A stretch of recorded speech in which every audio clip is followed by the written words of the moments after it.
Let's Talk FGM is an initiative of Haiti Health Initiative in partnership with Women Radio 91.7 and funded by the United Nations Trust Fund to end violence against women. Let's Talk FGM is that program that basically discusses and encompasses everything relating to female genital mutilation.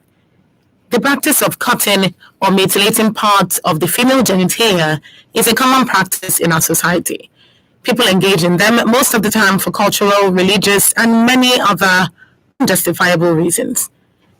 Now, out of 200 million female genital mutilation survivors in 30 countries of the world, Nigeria contributes 10% to the abuse of women and girls, which is approximately 19%. And the federal government has commended 5 states over its commitment to end the menace. Now, some of these states include Oyo, Ekiti, Osun, Ebonyi, and Imo states. Today, to talk progress on ending FGM across FGM prevalent states in southwest Nigeria is my guest, Dr. Esther Shomefun, Gender and Reproductive Health Analyst at United Nations Population Fund. Good afternoon. Thank you for joining us, Dr. Esther. Thank you very much. Good afternoon. It's a pleasure to be here. Absolutely. How are you doing today? Very well. Thank you. Good to hear. Good to hear. You can contribute by calling the number 07000 917 917. 07000 917 917. That's the number to call. You can also send in your text or WhatsApp messages to 0703 175 6537. I'll take that again, 0703 175 6537. You can also listen live on the website www.wfm917.com. Of course, www.wfm917.com. You can also download the Women Radio app on Google Play Store and install it on your phone, and of course get the opportunity to listen to us live as well. Now, Dr. Esther, we've been talking so many conversations around female genital mutilation, and to a large extent we've covered most of the cultural practices or cultural beliefs that inspire female genital mutilation in certain areas of the country and even the world in general. But to a large extent, this program is basically to reiterate that female genital mutilation is wrong. It's a human rights violation. It's a crime, and it should definitely be eliminated. Now, in my intro, I mentioned that there are some states that the federal government of Nigeria has commended, being that they have done a good job as regards their efforts towards elimination of female genital mutilation. Let me ask you what you think they're doing that other states can emulate. What do you think they're doing right that other states can emulate? Let's begin with that as a background. All right. Let me say that the 5 states which you earlier mentioned are the eye-boarding states in Nigeria. And as such, those states have received support from the United Nations Population Fund, from the state government, from the CSOs, and from non-governmental organizations to move them from where they were before with high prevalences to where they are now with their prevalences dropping by almost 30% across them.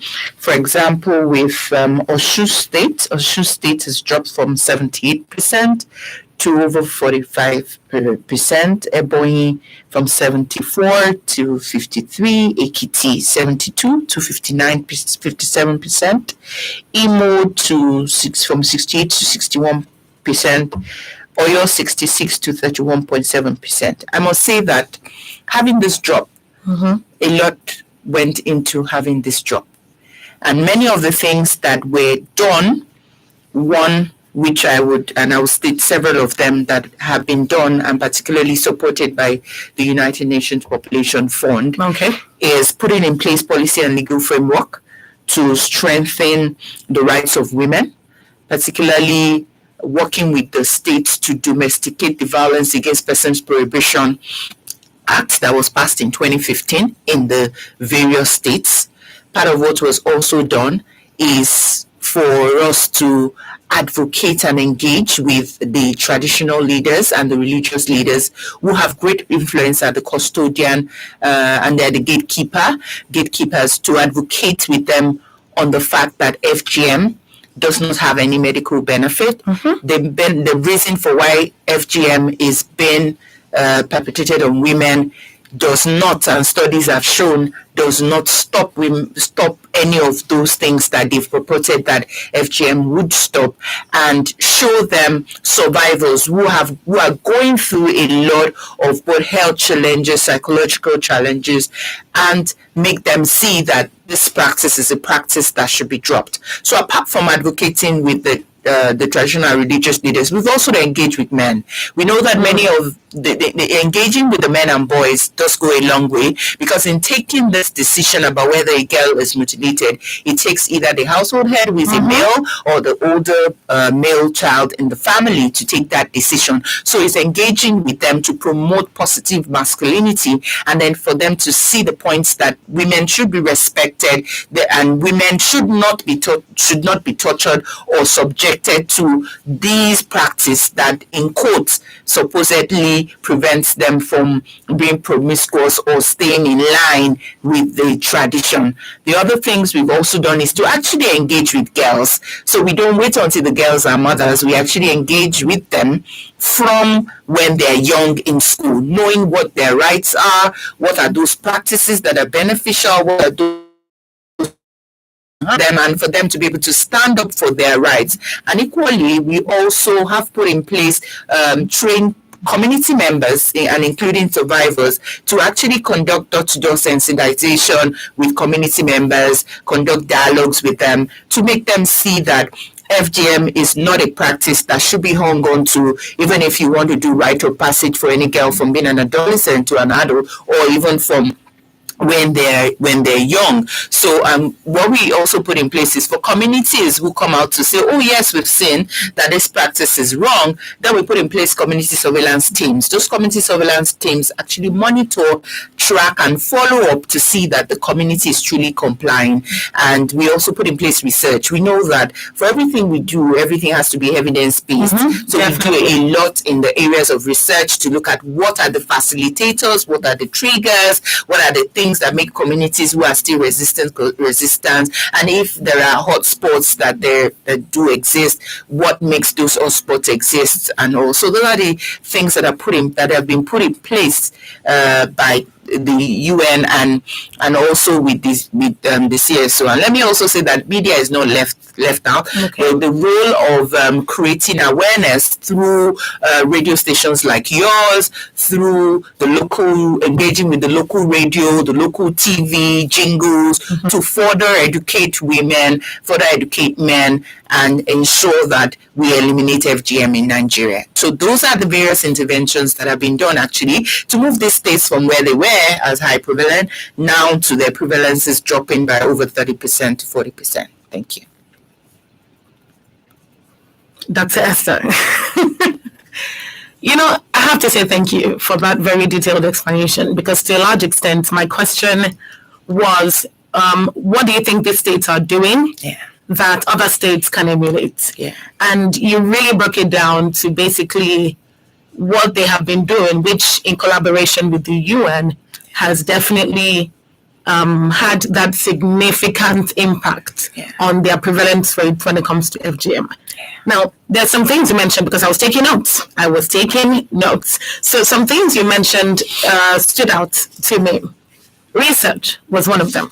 So a lot of people talk about how important research is, but on the other hand, a lot of people also talk about how Nigeria does not quite do as much research as they should when it comes to a bunch of different subject areas. Now, female genital mutilation, we have concluded, or we've established in the course of previous episodes, that Nigeria is one of those countries that heavily participates in female genital mutilation. And if you include or if you take out research, you would not really get how many people are really impacted by this. Now, when you mentioned research, you talked about facilitators, triggers, and the existence of hotspots, if there are. In the course of your research, what are some of these facilitators that make people still engage in this? Because over 30% is significant improvement, but it's not complete elimination. That means there's still ways to go. So what are some of those triggers? What are some of those facilitators that still need work in these states and in other states as well? All right. The facilitators that have actually been found is the fact that, which is one of the main one that has been found, is that FGM is an expression of a social norm.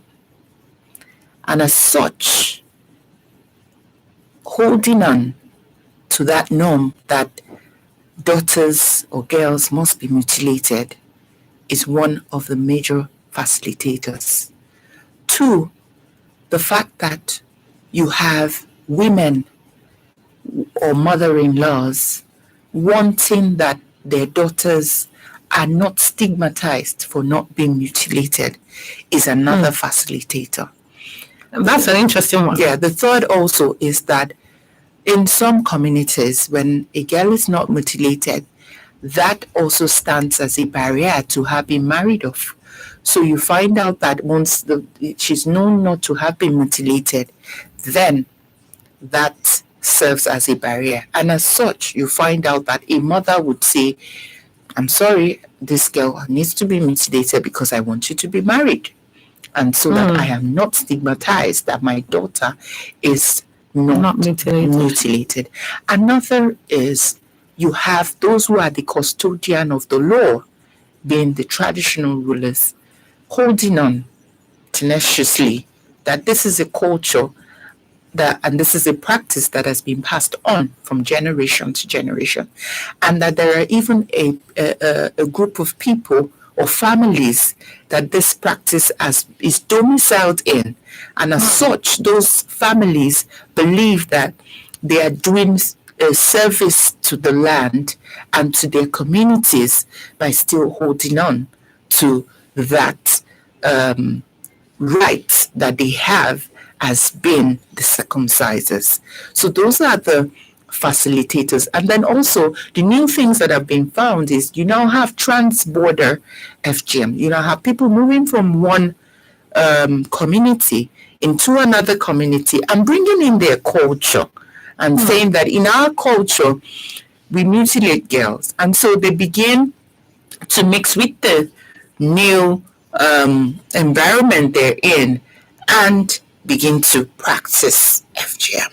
So those are the new things that are also being found, that, you know, you have this trans-border thing, people moving with their culture that they've come with to another society or another community and influencing that community that it's a practice they must adopt and they must go by. Another which has been found is that quacks also tell women that, you know, mutilating you with old equipment predisposes you to infection.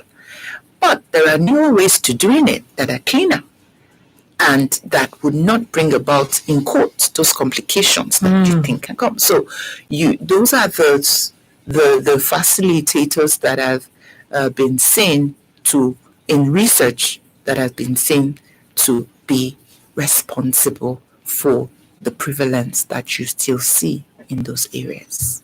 Your last point, we're referring to the medicalization of FGM. Yes. And we've talked about that as well. And just as you've rightly stated, there are people who believe that, because we're not using traditional circumcises anymore, we can still do it, but this time it's in a much, much more cleaner atmosphere, and it won't give you infections, this, that. And in reality, it might not give you infections, but it doesn't take away the impact that being mutilated has on a woman, on a girl. So this brings me to my next question. Medicalization of female genital mutilation, is it still prevalent in these states? Well, thank you very much. UNFPA and its other partners actually collaborated with the Federal Ministry of Health and other regulatory bodies like the Medical and Dental Council, the Nursing and Midwifery Council, and the Health Technology Group to advocate with them that their members should actually not be the ones perpetrating this practice and violating women. And UNFPA, beyond their advocacy and even looking at their in-service curriculum and their in-school curriculum to integrate in the dangers of FGM, why it should not be perpetrated and the complications.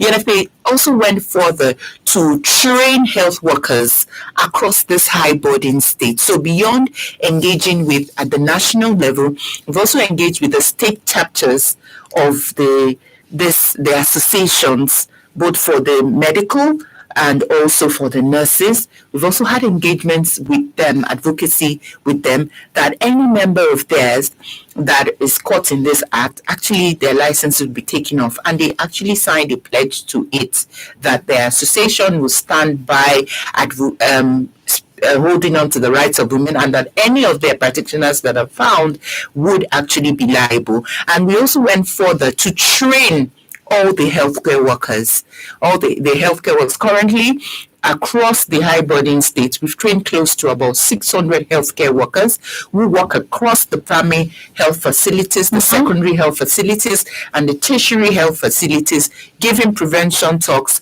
When they go on outreach, they look at women and girls who are at risk to protect them. And for those who may be survivors, they also provide them with care, and those who may need referral, they do provide referral. So beyond advocating at the national and the state level with the health regulatory bodies, we've also gone further to train the healthcare workers who work in the facilities, and that training did go a very long way. And beyond training them, we equally also do monitoring and supervision for those healthcare workers on the field. And in addition to top the icing, every one of them signed a pledge that if they are part of this practice and they're caught this and this, particularly taking off their license, and they would face the law. So every one of them who are seeing the women and who are providing protection services, providing clinical care to them, have pledges that they've signed and that are handed over to their health regulatory bodies. So those are the interventions that UNFPA has put in place to be able to curb medicalization of FGM in those states. Thank you very much, Dr. Esther. We're still talking about progress on ending FGM, that's female genital mutilation, across FGM prevalent states in southwest Nigeria. It's 20 minutes past 2, and this is still Let's Talk FGM on Women Radio 91.7. Let's Talk FGM is where we discuss everything pertaining to female genital mutilation, and it is an initiative of Haiti Health Initiative in partnership with Women Radio 91.7 and funded by the United Nations Trust Fund to end violence against women. This is still Let's Talk FGM. The news says it all. Women Radio 91.7. Mama Dora, bring Dora, come. Papa Dada don't come circumcise her. You want circumcise your pikin? You say the rest of everybody don't know say circumcision no good at all. Now you want destroy your pikin life. Papa Dora, you don't know say person wey pay somebody to do circumcision, and person wey do the circumcision, now all of them go prison wey fit reach like 4 years, and dem fit still even pay 200,000. If you give person ordinary advice say make dem do circumcision, you go fit go prison for like 2 years and still pay like 100,000 fine money. In short, tell my phone make I call this law enforcement agency to go arrest you. Think it no good. You go circumcise Dora again, eh? Papa Dada carry your yama knife comot my house. Only self go report you. Circumcision no good at all, as e dey cause plenty health palava for girls' body. My people, if you hear or see person wey wan circumcise any girl, sharply go to law enforcement person near you, or make you call 0812 467 0069. Female circumcision no good. Make we join hands stop am. Na this health initiative through im Stop Cut project wey dey funded by United Nations Trust Fund to end violence against women bring una this message. Yes, sir. Let me like. I found out that day. Ladies and gentlemen, what's going on? The college is starting. I go by the name of Pinasi. You already know Terry from India. I go by the name J1 Zima for the call me. Right now, you're listening to WFM 91.7. 22 minutes past 2 on Women Radio 91.7. This is still Let's Talk FGM on Women Radio 91.7. Nigeria's only radio station for women and their families. If you're just tuning in, you're welcome. Today on Let's Talk FGM, we're discussing progress on ending female genital mutilation across FGM prevalent states in southwest Nigeria. My name is Sumto Titilayo Achama, and I have with me my guest here today, Dr. Esther Shomefo, Gender and Reproductive Health Analyst at United Nations Population Fund, UNFPA. You can call in to ask questions, contribute. Let me hear your reactions on the subject matter today. And the number to call is 07000 917 917. 07000 917 917. Once again, the number to call is 07000 917 917. You can also send in a text or a WhatsApp message to 0703 175 6537. We have a call. Hello, good afternoon. Good afternoon. Good afternoon. Could you turn down... Ambrose. My name is Ambrose. Mr. Ambrose, good afternoon. Thank you for calling. Could you turn down the volume of your radio, please? I've done that. I treat your guest. If I may ask, this FGM, is it religious or cultural? Before I even know what to say. Because in the Bible, I know that Adam was, male children were circumcised. That's right. Or female were not circumcised. That's right. Now, what I'm saying this is because I appreciate the good job that your girlfriend is doing and your guest there. Now, if we have been able to assert the fact that FGM is damaging to the female organ, why are we allowing culture when there is already an existing law by the federal government that these things should not be done? Secondly, what about the National Orientation Agency, the local government? Because education is knowledge. Some of these hinterland, I'm happy that your guest is talking about the Southwest. Some people don't even know it is okay, it's a right step, but I want to encourage them to go further to make sure that they collaborate with the state.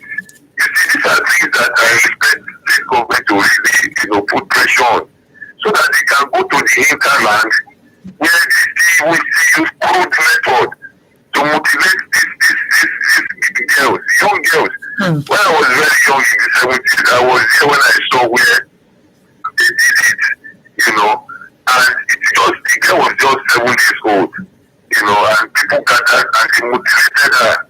So I'm thinking that they should go beyond all of this and, the National Orientation Agency, the state government, and all of that. I think this is very dehumanizing to the female. Very quickly, you talked about some places where they would say that they should not marry. Thank God the world has evolved. If you don't want me to marry, I can go and marry elsewhere. But I marry from my community. Thank you very much, Mr. Ambrose. We need to really, look at all of this and stop all of this, battery. Absolutely. That's why we're here. Thank you very much, Mr. Ambrose. Thank you for calling. To a large extent, the comments made by Mr. Ambrose were in reference to some of the things you had earlier said. So, is there anything you'd like to say in response to that, particularly his point about the National Orientation Agency and how much more effort needs to go into that?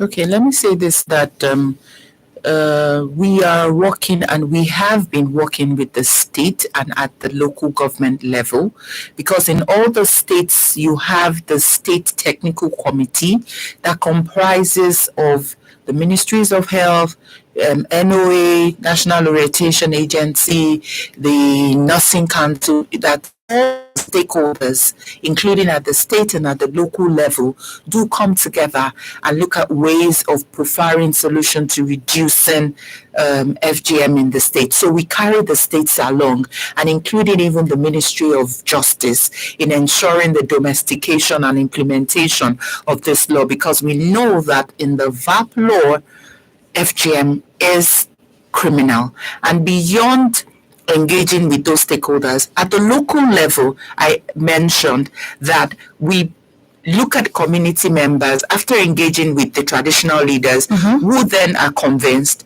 We then ask them to select community leaders, community members, and even past survivors, youth leaders, religious leaders, who would train. We take them to 2 to 3 days training, let them know what FGM is, why we're making them to want to go out. And part of what they do is to do what we call door-to-door sensitization. So they go from door to door, and they equally also do what we call intergenerational dialogue. So they bring the old and the young, and then they dialogue together and talk about FGM not being beneficial. This is what it has done, and how can we as a community banish this out of our system. And beyond the dialogues, everyone plus the law enforcement agent, the traditional leaders, the youth, then come together and have a consensus that in this community, we are saying that FGM will no longer be a practice. And if anyone is caught, that person is liable. And all this I'm mentioning is done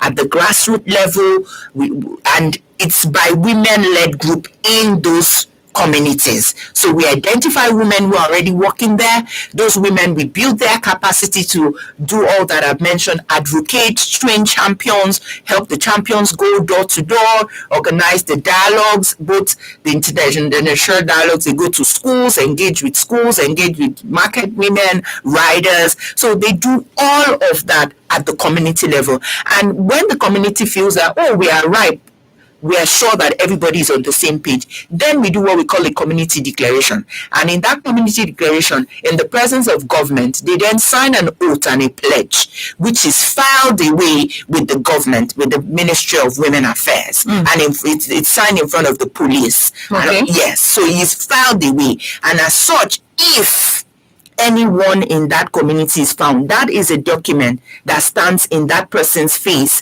that you've been part of this declaration, and as a community that this is no longer a practice. And once you're found in that practice, then you are handed over, because to the police, of course. Yes, and part of what we also do is to, at the entrance of those communities, we have signboards that says that this community has declared abandonment. FGM is no longer a practice. Anyone caught is going to face the law. So we have those layers that we put in place. And to top the layer of just erecting the signboard, we also have that layer where there are community members who we call the surveillance team. So they live within the community. They look out for, this woman is pregnant.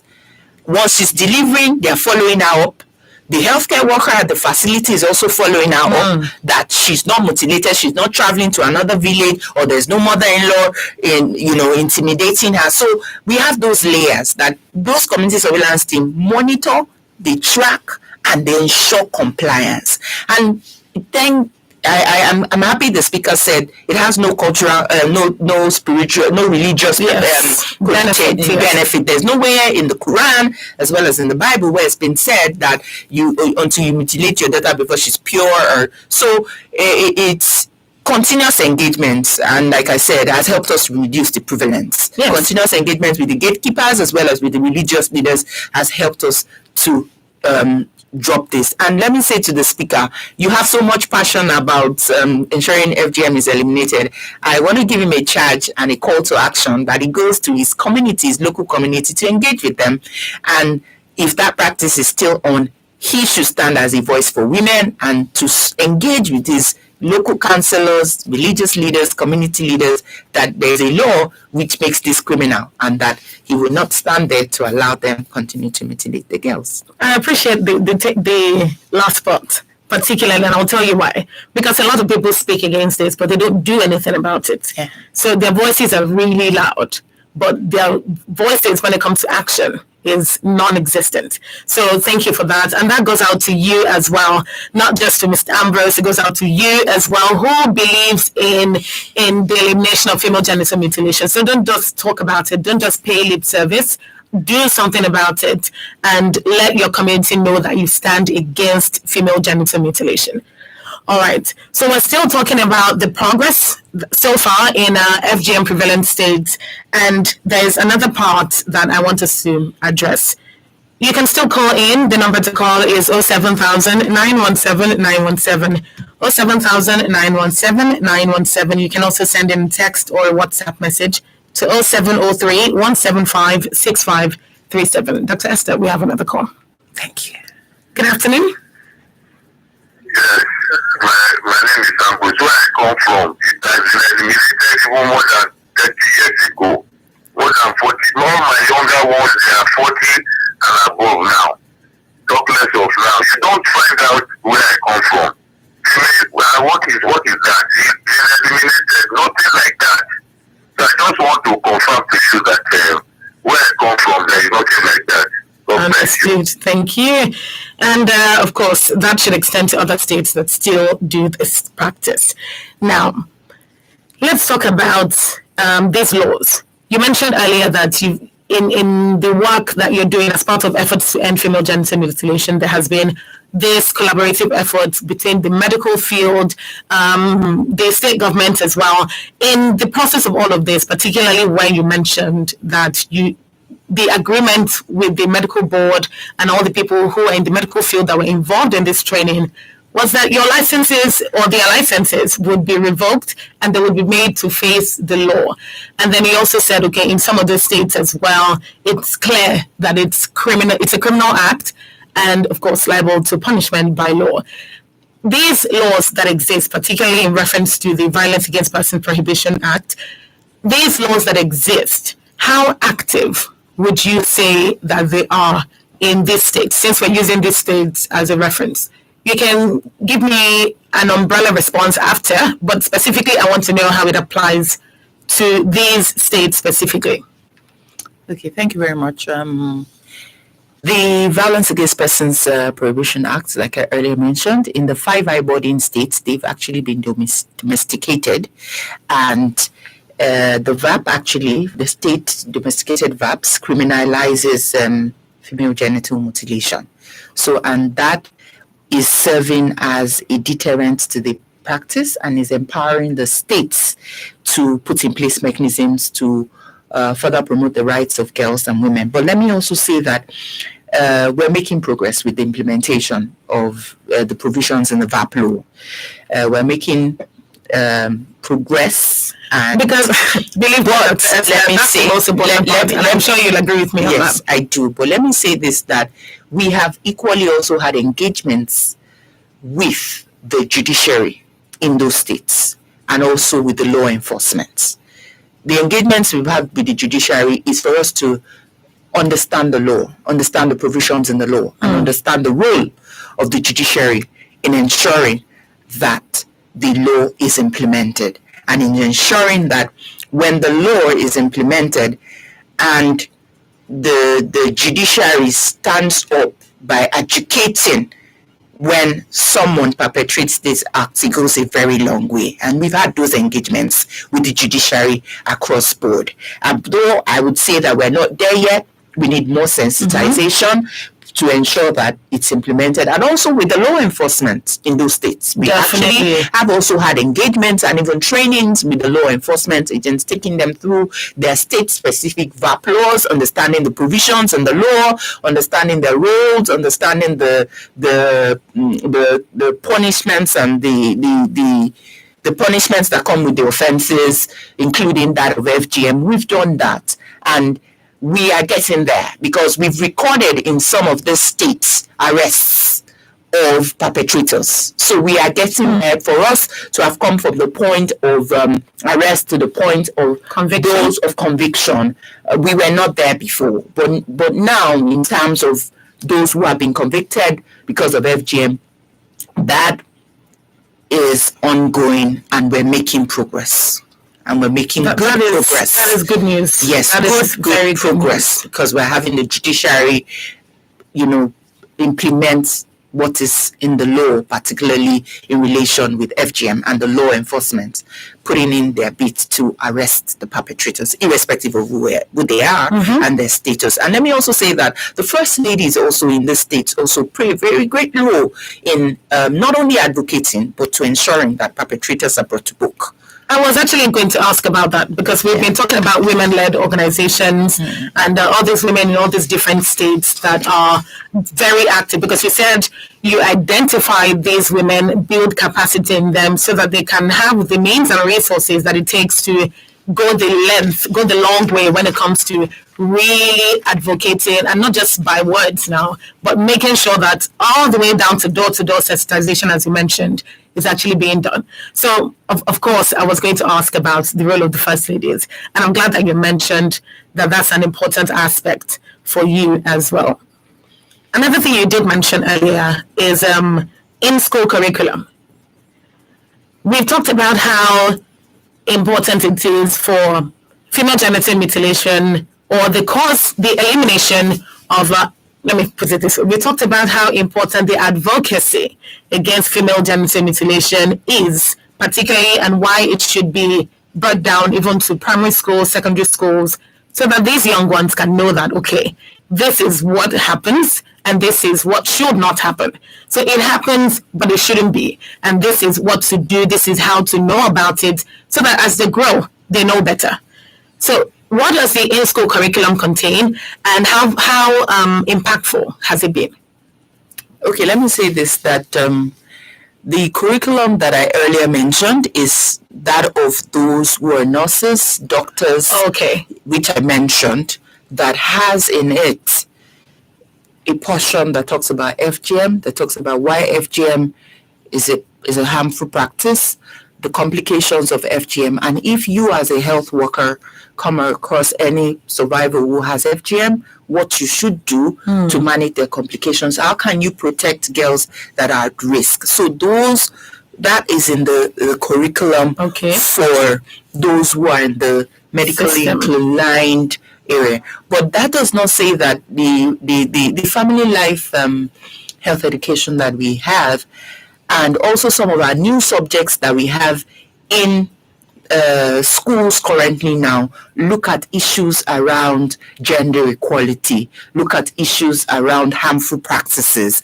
and FGM is one of them. They talk about early marriage, talk about female genital mutilation, talk about the widowhood rights. So some of our subjects for the in-school actually do address these practices, including FGM. So you have young girls who know that FGM is a violation of their rights, and they should not allow themselves to be subjected to it, and there are laws that protect them from being subjected. So that already you have in different subjects that are addressing gender equality, gender-based violence, and even FGM as well. Thank you for that. I really needed to make reference to that, because that is one of the recommendations that we've received in the course of previous programs that would help further the cause of the elimination of female genital mutilation. Okay, maybe at this point I should add that we also organize girls' boot camps. Girls' boot camps is a 3-day sleep-in residential camp for girls in the high-burden states and for those who may be at risk. And in those camps, part of what the girls are exposed to is educating them about why FGM, they should not be subjected to FGM, why they are going to be a voice, what are their rights, what can they do, the contents of the law simplified for them to know what the offenses are, what the punishments that come with the offenses. And in those boot camps, the girls are also, they have engagements with with government officials, those from the Ministry of Education, those from the Ministry of Women Affairs. They also have engagement with survivors, past survivors, to share their story and to make them know that you should not allow any harmful practice subject you, and that saying no to a harmful practice does not make the end of the world. And so far with those camps, with the boot camps, we've covered close to about 2,000 girls. And we also have those who had been to the camps before who then come in as volunteers to engage with the other younger girls. So we have that capacity building packages that we also do at the community level. Many of these girls that I'm talking about are brought from those communities, within the high boarding states. It's interesting. Yeah. I think that's a direct response approach. Because truth be told, it's one thing to learn, and it's another thing to internalize it enough to teach other people. So I definitely think that that's a direct response approach, and that definitely helps. Now, you talked about the in-school curriculum where you mentioned that they're educated about female genital mutilation, what not to do, how to speak out.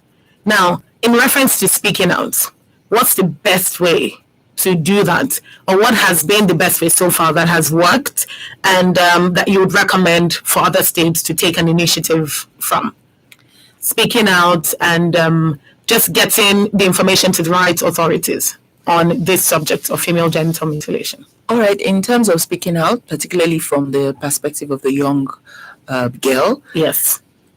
I earlier mentioned to you that in those camps, we have those girls who have gone through the camp, much older, in the university. Some have passed out, some have married.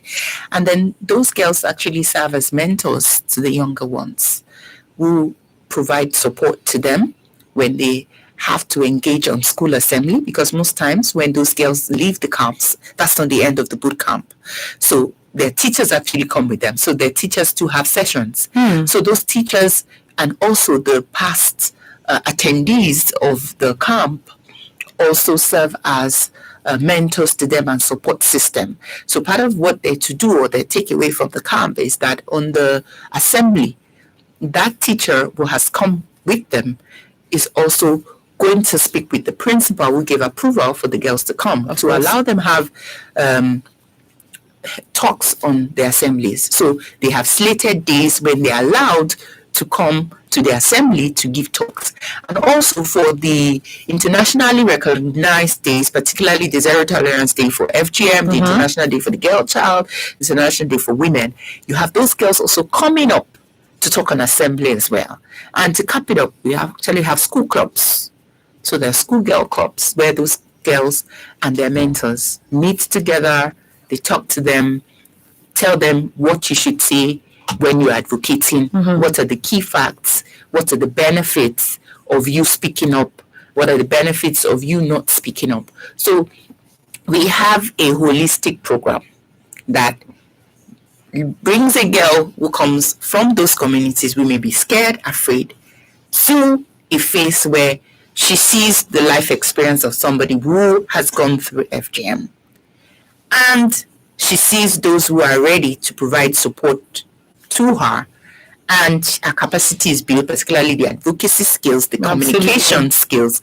And then she comes on assembly and talks to other girls, educates other girls, and tells them, if peradventure you want to talk to me, or you're going through any challenge, or you feel you may be at risk, please speak with me. And one thing we cap it up is we have helplines across the states. So there are helplines that the girls are also giving information about, and as such, if it goes beyond their level of speaking up, then they call the helpline, and then there's somebody who responds to them, because most of the helplines are situated within the Ministry of Women Affairs, Ministry of Justice, and also with the women-led NGOs and with the youth groups. Effective. Thank you. Thank you very much, Dr. Esther. We're still talking about, this is Let's Talk FGM on Women Radio 91.7, and we're still talking about the progress on ending FGM across FGM prevalent states in Southwest Nigeria. Feel free to call in to ask questions and of course to just make your voice heard on the program, particularly as it pertains to female genital mutilation. You can go ahead and call the number 07000 917 917. 07000 917 917. You can also send in your text or WhatsApp messages to 0703 175 6537. 0703 175 6537. Dr. Esther, you mentioned earlier about these survivors. There has been repetition of the word survivors because they're involved in the campaign. They're involved in the advocacy. And I started thinking about other people who have other survivors who are going through a hard time as regards their personal experiences.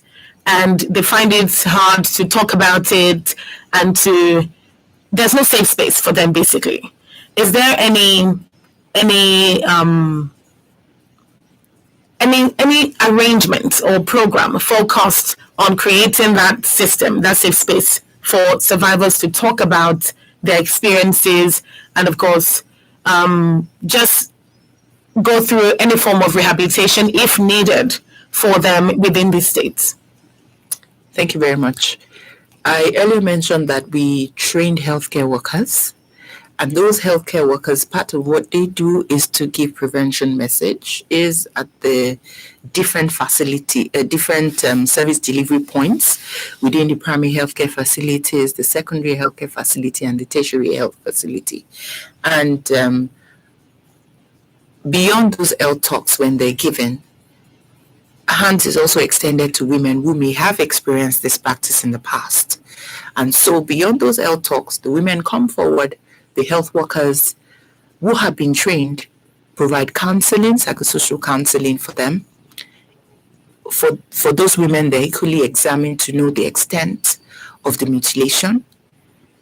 And for those who need to have further care beyond those at the primary healthcare facilities, they're referred. And like I said, because we have an array of healthcare workers that are trained across the primary, secondary, and tertiary level, they're referred for services. Some may have to go through, we call it defibrillation, if it's type 3, that is, the small opening is expanded, and the pain and they feel during menses and all that is relieved for them.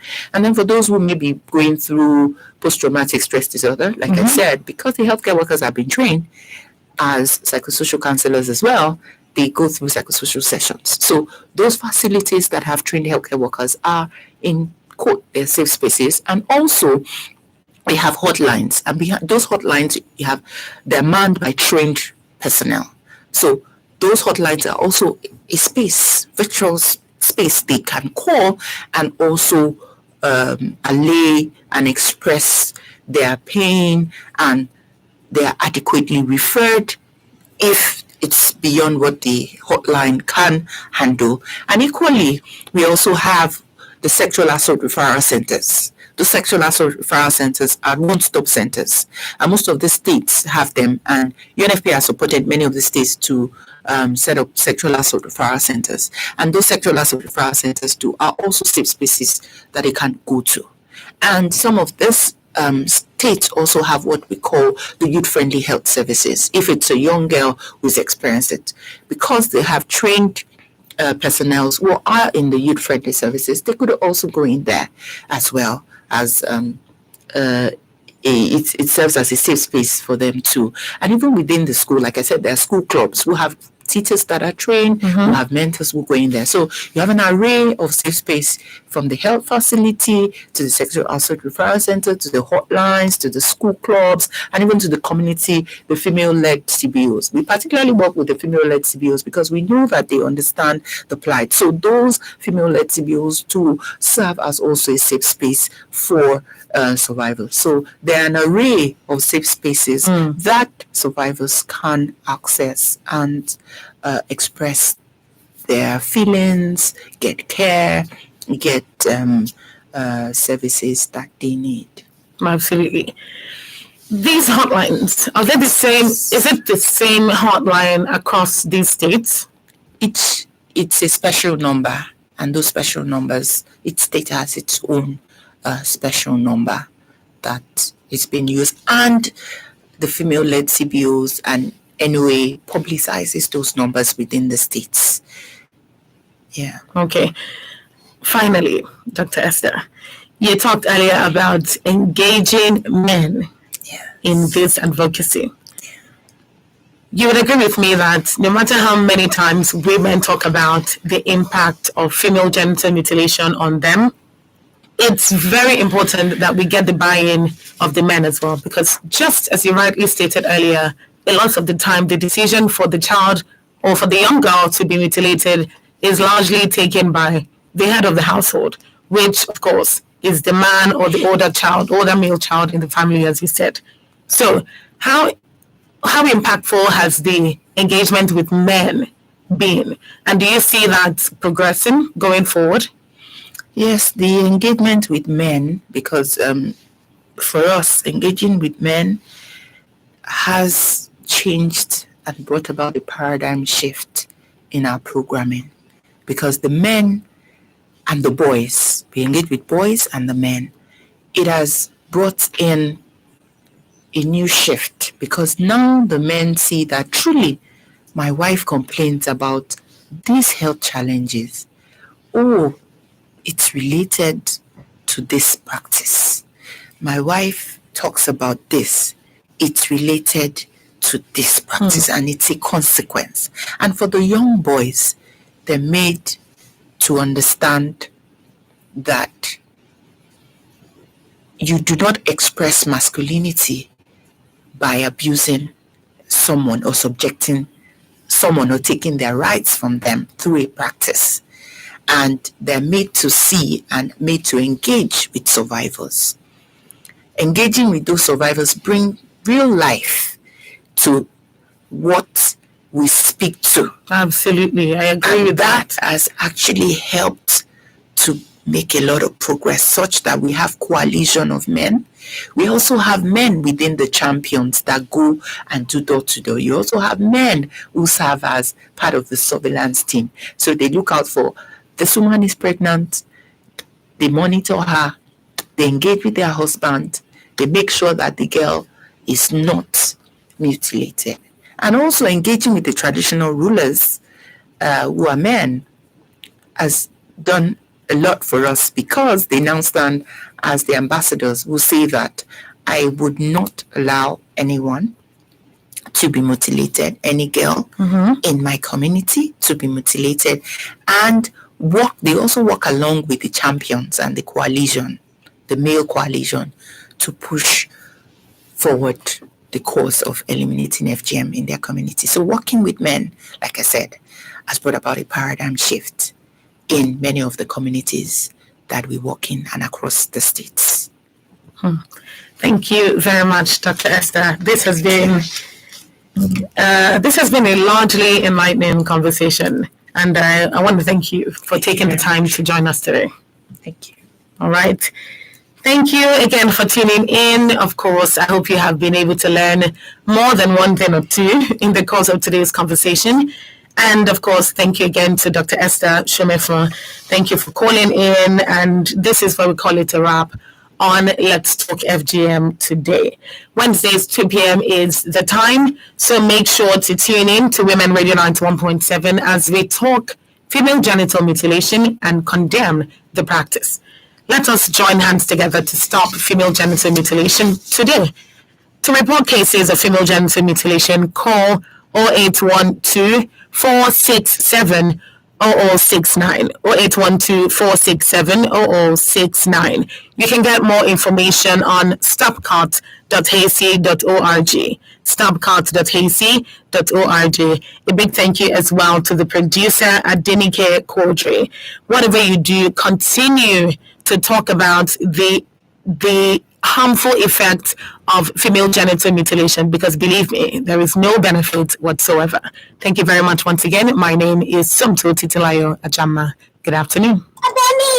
Àṣàkẹ́ yé sunkún olè rán pẹ́. Ṣebí ìyá àgbà onígi ló fẹ́ dábẹ́ fún wọn. Mi ò fẹ́ dábẹ́ fún ọmọ mi. Àwọn àdúgbò ẹgbà wọ́n wọ́n fẹ́ dábẹ́ fún ọmọ ẹgbà wọ́n àwọn ọmọ fẹ́yìn ló fẹ́ dábẹ́ fáṣàkẹ́. Ìyá àgbà mi gígan ni wọ́n sì pè pé kó wá dábẹ́ fún. Ṣebí ìjọba ti ní ohun tó léwu ni. Èèwọ̀ ti ní láti máa dábẹ́ fún ọmọbìnrin. Ṣebí nǹkan tí wọ́n fi yín bàbá bọ́lá lọ sí ẹ̀wọ̀n ọdún lẹ́yìn nígbà náà. Ìbẹ̀rẹ̀ jáwọ́ nínú gbogbo tí lábẹ́ tẹ̀fẹ́ àwọn olè. Ìpẹ́lọ́pàá sí. Àti tí ẹ ti fẹ́ kọ́ ọmọ yín kú. Àwọn ọmọ pọ́n tó léwu ni. Àwọn ìròyìn ọ̀làjú ló fẹ́ ba àṣà àti ìṣe wa jẹ́. Ó yá ẹja lọ lé àdábẹ́mọ́.